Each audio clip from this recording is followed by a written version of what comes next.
Now earlier I pointed out the train to you as we were driving through town.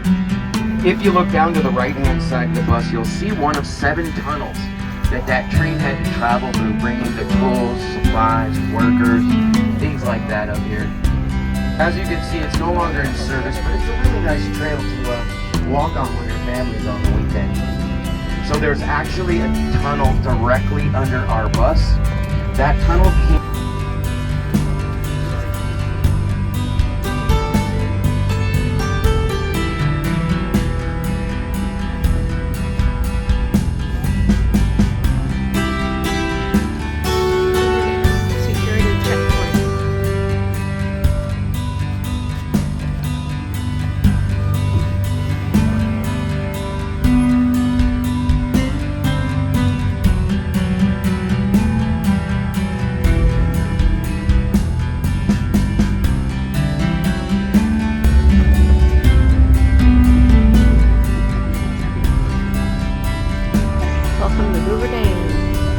Our main goal is to get out to the Grand Canyon before those lines, those queues get too long. So I mentioned it this morning, our stops are short but sweet because I want you to get your money's worth. I don't want you wasting the day standing in long lines.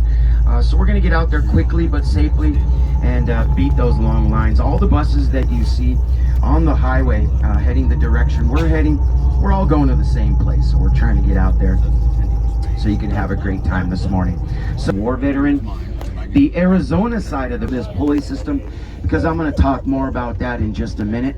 But for right now, I give to you the Mike O'Callahan Pat Tillman Bridge. Now this bridge is the second largest concrete arch bridge in the Northern Hemisphere. It's 890 feet up off the Colorado River. It spans 1,600 feet across. Just enormous. 3.5 years to build, just a little over 3.5 years. The wind back here at the Hoover Dam gets up to 80 miles an hour. One day it just knocked down all the cranes and they had to put it all back the way they had it so they could finish the bridge.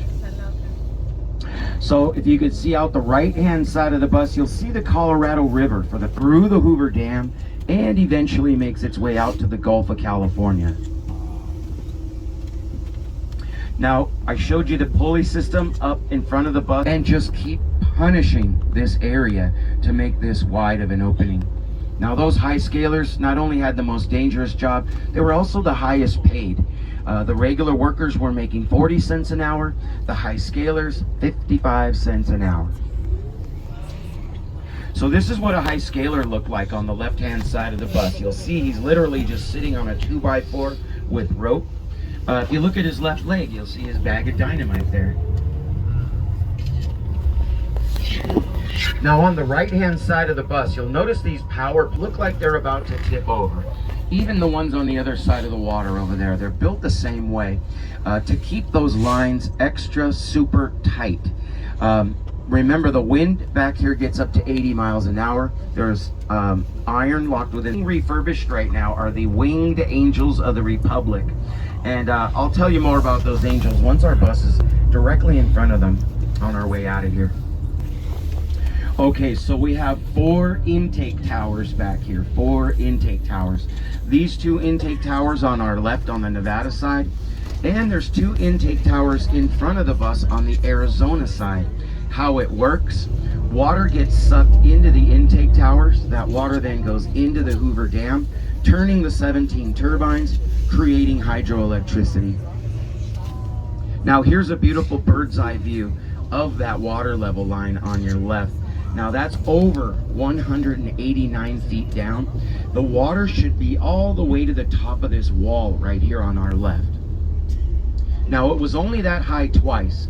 Once in 1941, which was just a test, and once in 1983, when that year was just a great year for rainfall and snowmelt runoff. Now that water level line is very white in color. That's because we have a lot of calcium deposits in our water. You'll see the water all the way to the top of this wall where this man is standing on our left. And the spillway tunnels being utilized in that video, you'll see. Hoover Dam 1983. Now they built 2 spillway tunnels just in case the water level got too high. The water wouldn't spill over the Hoover Dam. The water goes down the spillway tunnels. This is what a spillway tunnel looks like on the right-hand side of the bus.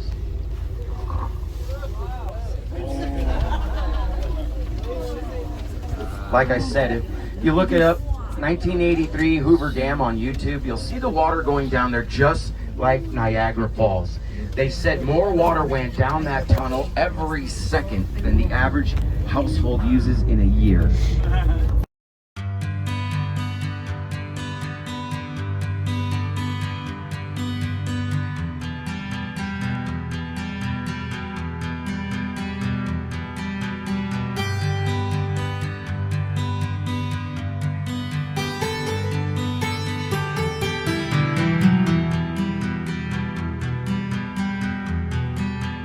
We're here at the Hoover Dam.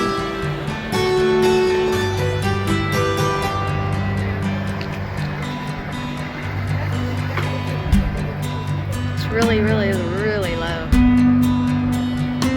You see the water way down there. They say it's supposed to be all the way to the top. You can see it, but it's low. Beautiful bridge.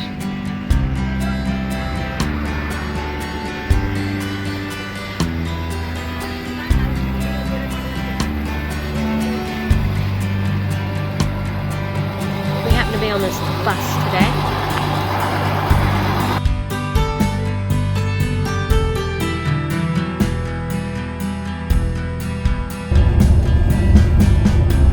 On our way to the west rim of Grand Canyon.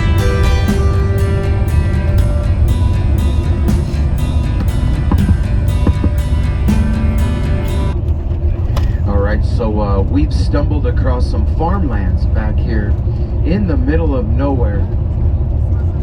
Now what's growing here on both sides of you, this is growing in the perfect spot, way out here in the middle of nowhere. What you're looking at on both sides of the bus, these are pistachio farms. Oh wow. Now the reason why they're in the perfect area here, pistachios need long, hot, dry summers. They also need their fair share of cold weather as well. So these pistachios are growing in the perfect spot. Now this is a very, very expensive operation going on out here, what we're looking at.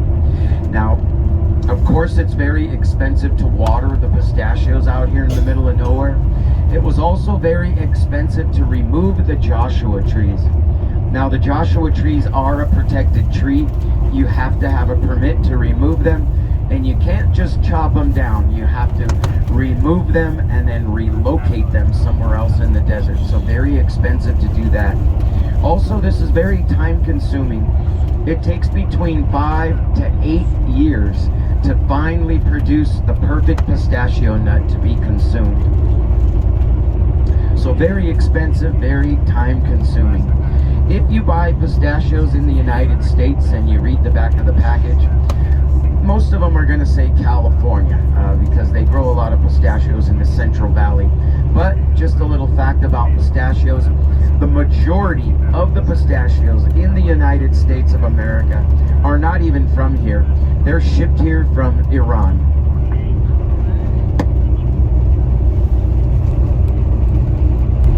Joshua trees.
this shuttle.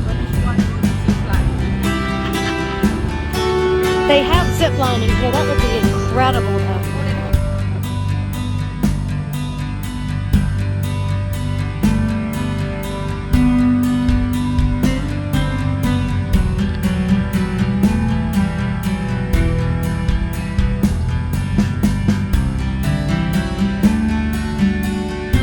We're at the West Rim here, the Grand Canyon.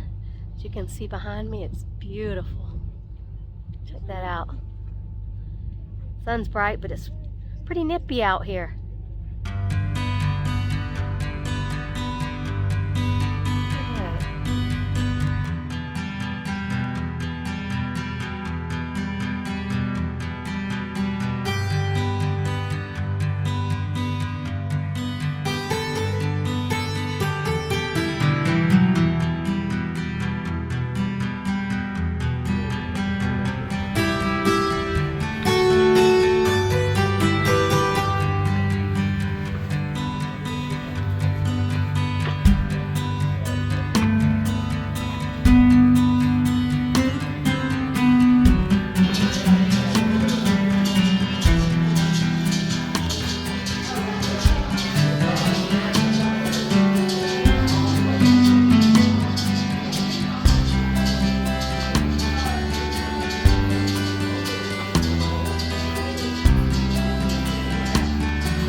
Right down here too.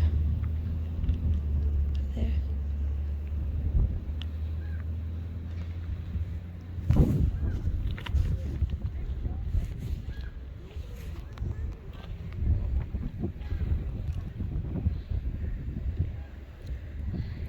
It's beautiful.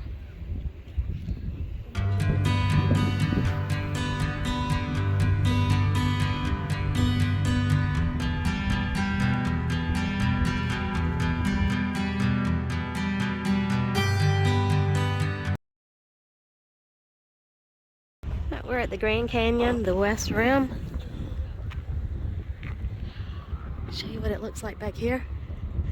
We came on a bus. You can eat here. They have barbecue pork and chicken. And the only problem is the seating is outside, and today it's cold and windy. So it's kind of cool to eat here today. Let's see if we can walk up here.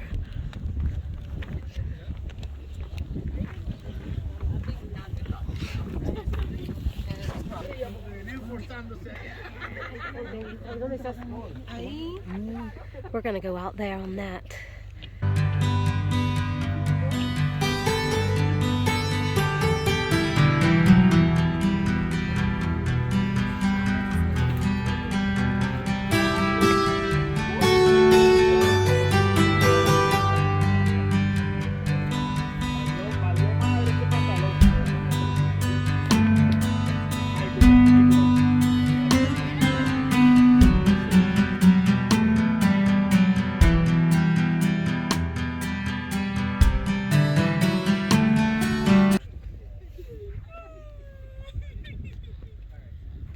At the West Rim, Grand Canyon, way up high. Check it out. Check it out. Remember, like and subscribe. Susie and Regina Adventures. Hello. Check it out.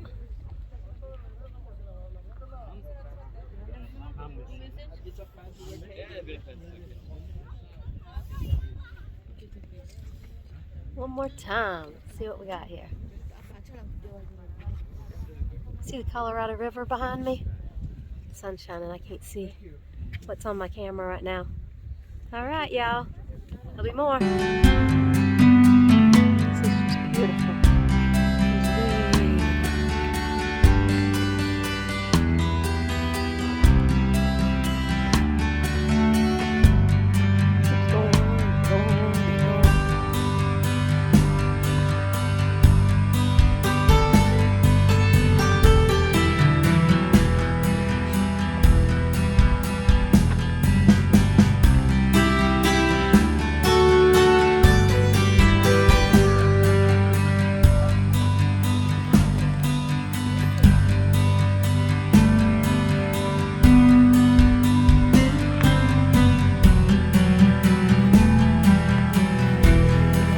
We are still walking. Let's see what it looks like down there.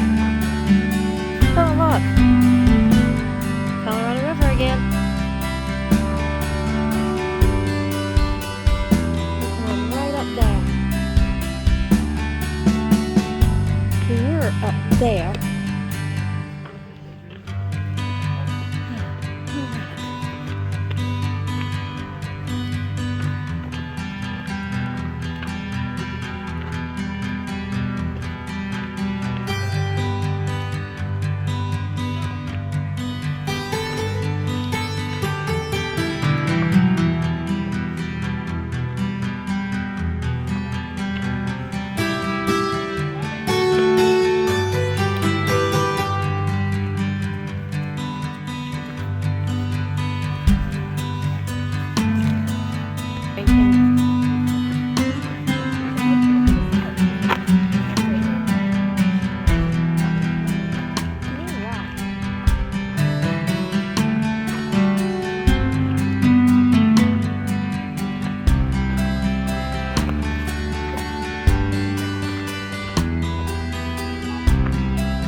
Part of the river's dried up right there, don't it?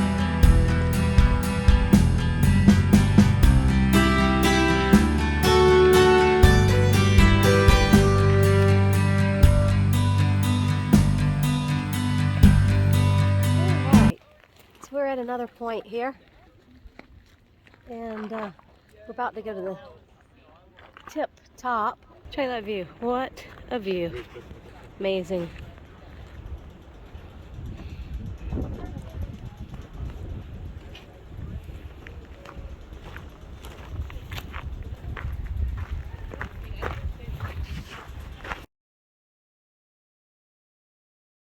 Alright, on our way to the top.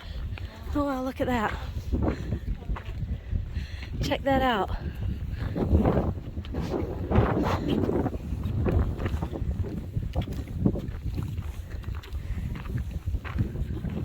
It's so cold and windy up here. Thank goodness for sun.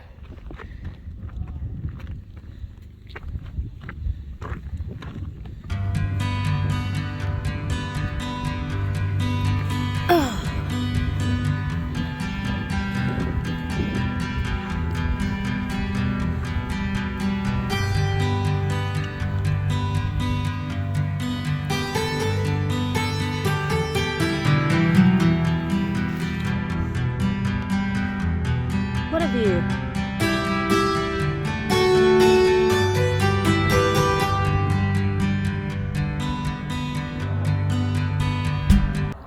Helicopter. I can't see him, so.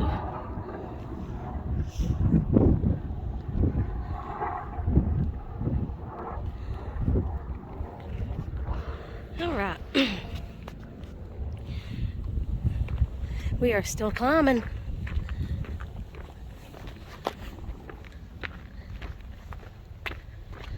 Oh, look down there. Ooh. Woo! way down.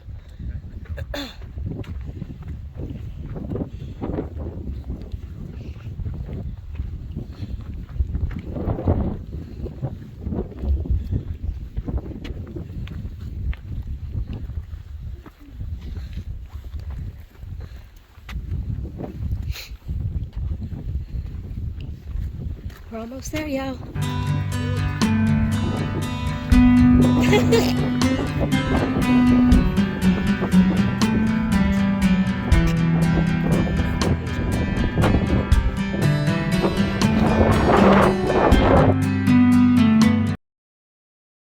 All right, made it all the way to the top.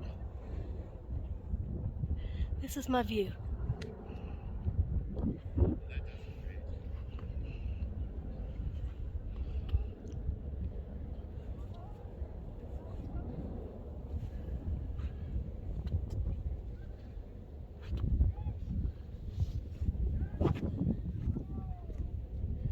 Check it out. How beautiful.